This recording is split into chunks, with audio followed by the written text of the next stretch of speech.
இன்னையோட 22 நாளாவது மாலை போட்டு.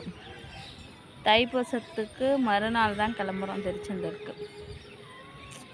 என்ன ஒரு நிம்மதி, ஒரு அமைதியான சூழல். உண்மையிலே அதை நான் உணர்றேன். எவ்வளோ கஷ்டம், பிரச்சனை, மன உளைச்சல்,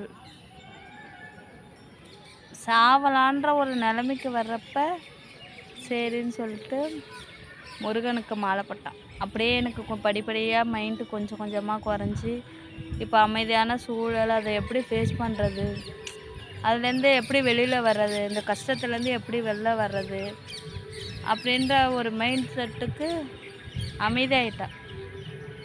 இந்த மாலை போட்டப்போ உண்மையிலே அவ்வளோ ப்ரெஷரில் தான் போட்டேன். நான் இருக்கவே கூடாதுன்ற நிலைமைக்கு தான் இந்த மாலையே போட்டேன். நான் என்னடா செய்யறதுன்னு தெரியாமல்.